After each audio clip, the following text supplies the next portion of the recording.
మీ వ్యాపార ప్రకటనలకు ఇంటర్వ్యూల కొరకు ఇప్పుడే సంప్రదించండి 9539345345. నమస్తే. సామాన్యుడి చేతిలో సామాజిక అస్త్రం నెంబర్ 1 న్యూస్కి స్వాగతం. నేను రవీంద్ర. ఆంధ్రప్రదేశ్లో ఒక చర్చనీయాంశమైనటువంటి టాపిక్ అంటే వైఎస్ఆర్సీపీకి అనుబంధంగా నడిచినటువంటి వ్యవహారం. అది శాంతి దేవాదాయ శాఖలో అసిస్టెంట్ కమిషనర్గా ఆమె విధులు నిర్వర్తిస్తూ తీవ్రమైనటువంటి ఆరోపణలు ఎదుర్కొంటూ ఆమె సస్పెన్షన్లో ఉన్నారు. విశాఖపట్నంలో చేసినటువంటి సందర్భంలో విజయసాయిరెడ్డి మీద, అలాగే ప్రముఖ తెలంగాణ అడ్వకేట్ సుభాష్ ఇద్దరిపై తీవ్రమైనటువంటి ఆరోపణలు వచ్చాయి. అంటే శాంతి భర్త మదన్ మోహన్కు సంబంధించి అతనుకు ఎటువంటి సమాచారం ఇవ్వకుండా వేరొక వ్యక్తిని వివాహం చేసుకోవటం, అతనికి ఒక బాబు పుట్టడం అనేది ఒక చర్చనీయాంశమైనటువంటి టాపిక్గా మారింది. వాస్తవానికి ఇది చాలా సెన్సిటివ్ అంశం. ఇందులో భాగంగా ముఖ్యంగా శాంతి కూడా తీవ్రమైనటువంటి ఆరోపణలు చేశారు. ఇటువంటి క్రమంలో అదంతా ఒక ఎపిసోడ్గా మారింది. అయితే ఇక్కడ డిపార్ట్మెంటల్ పరంగా దానికి సంబంధించి 1 year నుంచి ఎంక్వైరీ నడుస్తూనే ఉంది. ఎప్పుడైతే వైఎస్ఆర్సీపీ అధికారం కోల్పోయిందో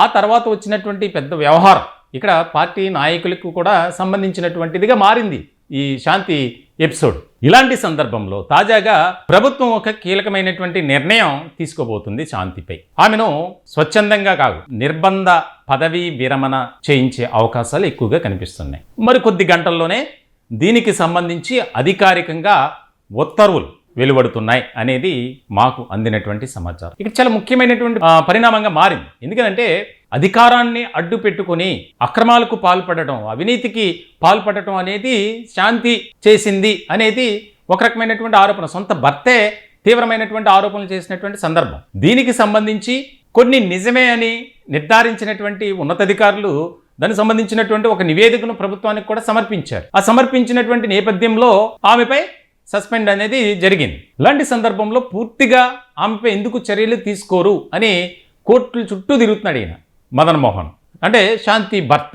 ఇలాంటి క్రమంలో ఆయన చేయనటువంటి పోరాటం లేదు. ఇలా జరుగుతున్నటువంటి క్రమంలో తాజాగా ఏదైతే ఎండోమెంట్స్ డిపార్ట్మెంట్ సంబంధించి కమిషనర్ ఆమెకు నోటీసులు పంపించారు. మీ మీద ఎందుకు చర్యలు తీసుకోకూడదు, 15 రోజుల్లోపు మీరు దానికి సంబంధించి వివరణ ఇవ్వాలి అని.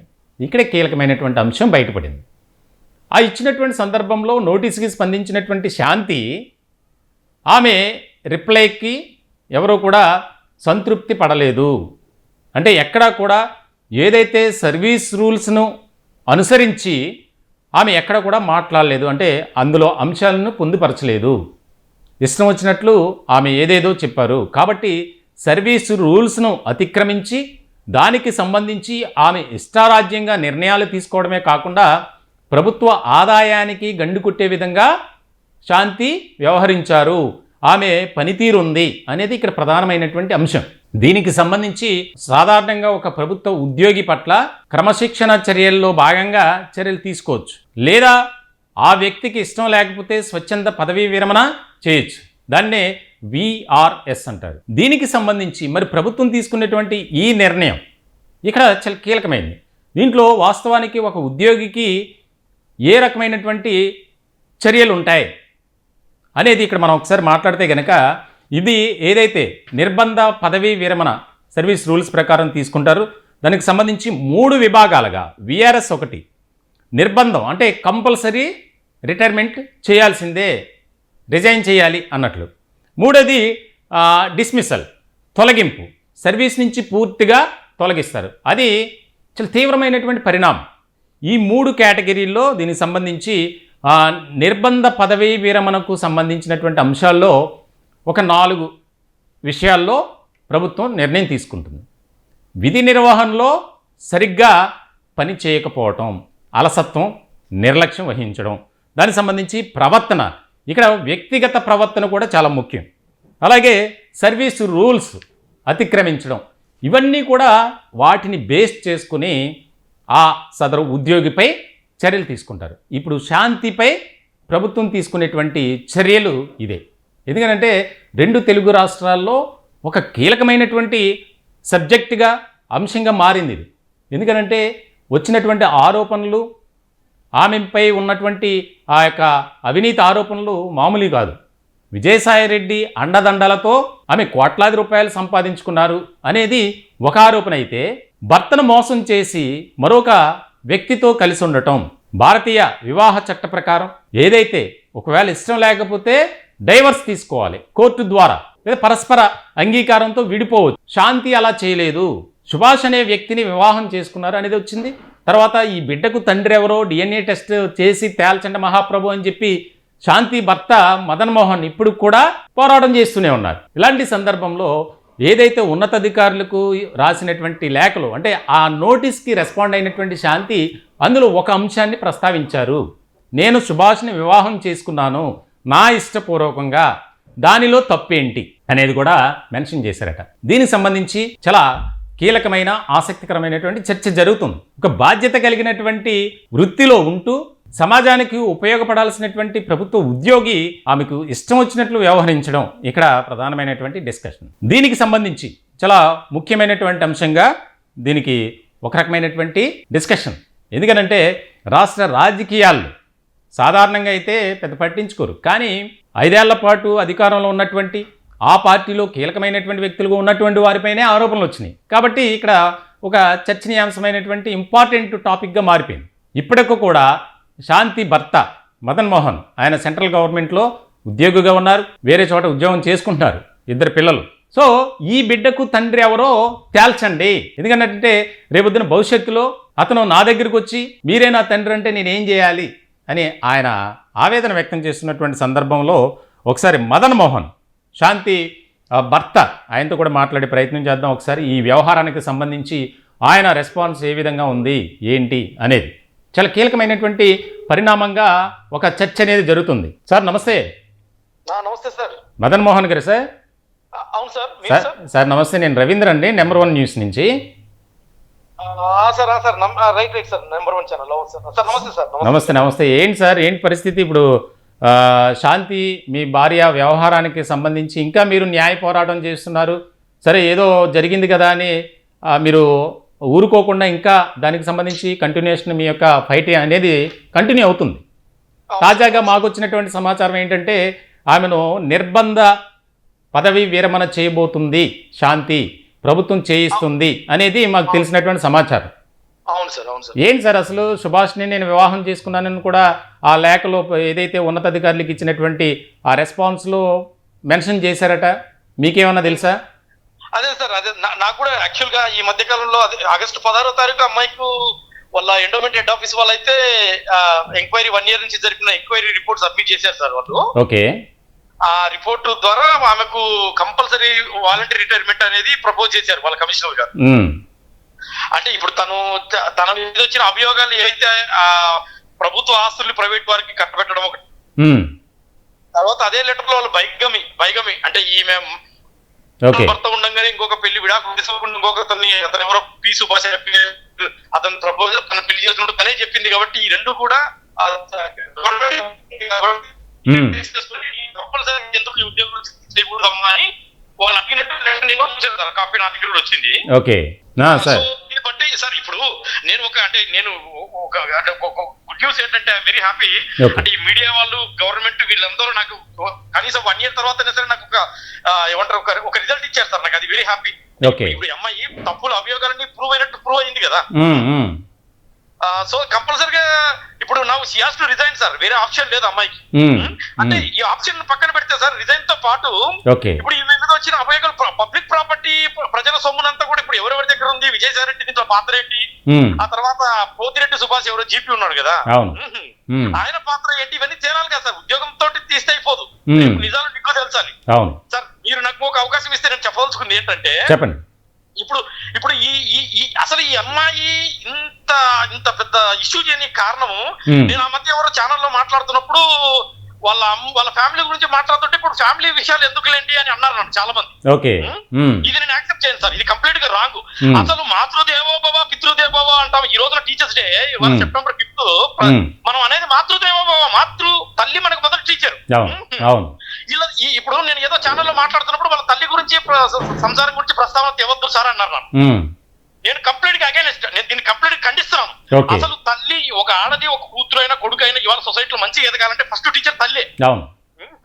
సో మాతృదేవ బాబ అసలు ఈ నేపథ్యంలో వాళ్ళ ఫ్యామిలీ బ్యాక్గ్రౌండ్ అంటే వాళ్ళ మదర్ ఎవరు, ఇవన్నీ నీకు తెలుసాలి సార్. నేను ఈ సొసైటీ మన తెలుగు జాతిలో నేను గమనించింది ఏంటంటే మన ఫ్యామిలీ గురించి మాట్లాడకూడదు అని మనం మడిగట్టు కూర్చుకుంటాం. మనకు family is the first institution to make a person a good citizen. సర్లే సార్, ఇప్పుడు ఒకటి మనం ఇప్పుడు సార్ మదన్ గారు ఇప్పుడు ఆ శాంతికి సంబంధించినటువంటి ఫ్యామిలీ గురించి మనకు అప్రస్తుతం. ఇప్పుడు మీకు జరిగినటువంటి అన్యాయం ఏదైతే ఉందో, మీరు నాకు అన్యాయం జరిగింది, శాంతికి పుట్టినటువంటి బిడ్డకు తండ్రి ఎవరో తేల్చండి, మీరు ఇప్పటికి కూడా న్యాయ పోరాటం చేస్తున్నారు, అవునా? దాని గురించి మీరేం చెప్పబోతున్నారు? అలాగే శాంతికి ఒకవేళ ఈ యొక్క నిర్బంధ పదవీ విరమణ అనేది జరిగితే మీ ఈగో అనేది సాటిస్ఫై అవుతుందా? అంటే మీరు అక్కడితో మీరు చేస్తున్నటువంటి న్యాయమైనటువంటి పోరాటం మీరు అంటున్నారు కాబట్టి దానికి సంబంధించి దాన్ని స్టాప్ చేసే అవకాశాలు ఉన్నాయా? లేదు సార్, నేను మొదటి నుంచి కూడా చెప్తుంది మీడియా ద్వారా అందరినీ రిక్వెస్ట్ చేస్తుంది మీడియా ద్వారా. నేను ఏంటంటే ఆ బిడ్డకు తండ్రి ఎవరో తెలియాలి, మొదటి నుంచి కూడా అదే చెప్తున్నా సార్. ఆ బిడ్డకు తండ్రి ఎవరో తెలియకపోతే రేపు పొద్దున సోషల్ స్టిగ్మా, ఒక సోషల్ స్టిగ్మా ఆ బాబు నలిగిపోతాడు ఆ పిల్లోడు. అసలు తండ్రి ఎవరో తెలియకపోతే ఎంత పెద్ద శిక్ష సార్ అది సొసైటీలో. మనం సభ్య సమాజంలో బతుకుతున్నామా? మన సనాతన భారతదేశం చెప్పుకుంటాము, 5000 సంవత్సరాల చరిత్ర కలిగిన మహోన్నతమైన భారతదేశం చెప్పుకుంటాము. ఇదే అసలు పరిస్థితి మనం తీసుకొచ్చే పరిస్థితి. కాబట్టి నా పోరాటం ఆగదు. ఆ బిడ్డకు నేను మొదటి నుంచి కూడా డిమాండ్ చేస్తుంటే ఆ బిడ్డకు తండ్రి ఎవరో తెలియాలి. ఎవరు తెలియడం వల్ల ఆ పిల్లోడికి ఫ్యూచర్ లో కన్ఫ్యూజన్స్ ఉండవు, నాకు ఫ్యూచర్ లో కాంప్లికేషన్స్ ఉండవు, నా ఆడపిల్లలకు కూడా ప్రాబ్లం ఉండదు. కాబట్టి ఈ పోరాటం అయితే ఆగదు సార్. దీంతో పాటు ఆ పబ్లిక్ ప్రాపర్టీ ఇష్యూస్ కూడా తెలియాలి. అసలు విజయసాయి రెడ్డి, పోతిరెడ్డి సుభాష్ పాత్ర ఏంటి దీంట్లో?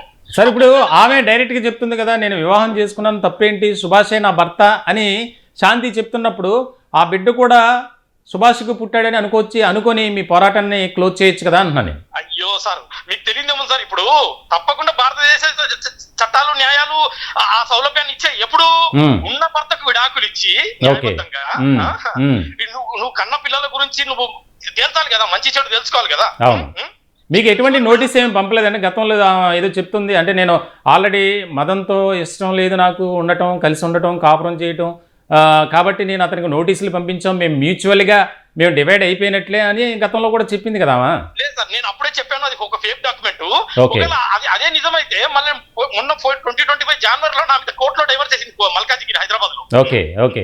మల్కాజిగిరి కోర్టులో 2025 జనవరి అంటే 8 నెలల కింద నా మీద డైవర్స్ అప్లై చేసింది. మరి ఇప్పుడు నిజంగా అప్పట్లో డైవర్స్ తీసుకునేది ఇప్పుడు ఎందుకు డైవర్స్ అప్లై చేసుకుంటారు సార్ అమ్మాయి? అంతే కదా. అంటే దీన్ని బట్టి సీజే బ్లఫర్, ఒక మోసకత్తే. అంటే మొగుడు ఉండగానే మొగుడు కళ్ళు కప్పుపుచ్చి యొక్క సభ్య సమాజం కళ్ళు కప్పుపుచ్చి నాగరికతను కప్పుపుచ్చి ఏదో చేసేద్దాం అనుకుంది అమ్మాయి.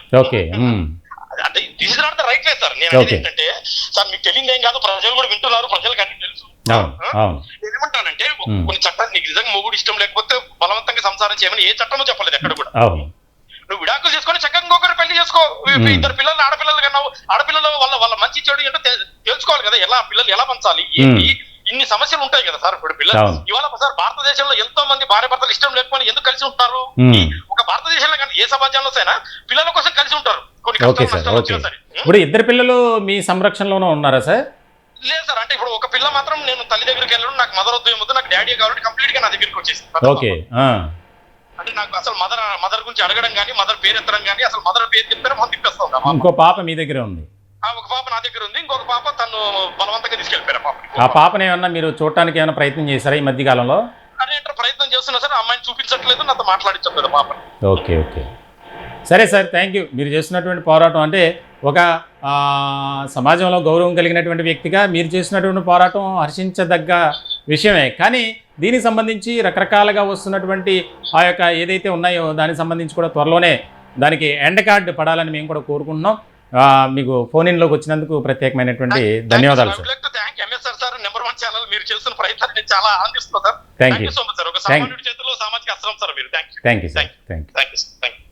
మొత్తానికి అయితే ఇప్పుడు మాట్లాడినటువంటి వ్యక్తి మదన్ మోహన్, శాంతి ఎవరి మీద అయితే ఆరోపణలు వచ్చినాయో శాంతి భర్త, ఆయన ఒక మంచి పొజిషన్లో ఉన్నారు. దీనికి సంబంధించి చాలా కీలకమైనటువంటి పరిణామం త్వరలోనే జరగబోతుంది. ఆమె ఏదైతే నిర్బంధ పదవీ విరమణ ఉందో దాని తర్వాత జరిగినటువంటి పరిణామాలు కానీ, ఆమె అక్రమంగా సంపాదించినటువంటి ఆస్తులకు సంబంధించి ప్రభుత్వం న్యాయ విచారణ చేయాలి, ఆమెపై విచారణ చేయాలి. అలాగే సుభాష్, విజయసాయి రెడ్డిల పాత్ర కూడా ఇందులో చాలా కీలకం కాబట్టి వారిని కూడా శిక్షించాలి అనేది మదన్ మోహన్ చేస్తున్నటువంటి డిమాండ్.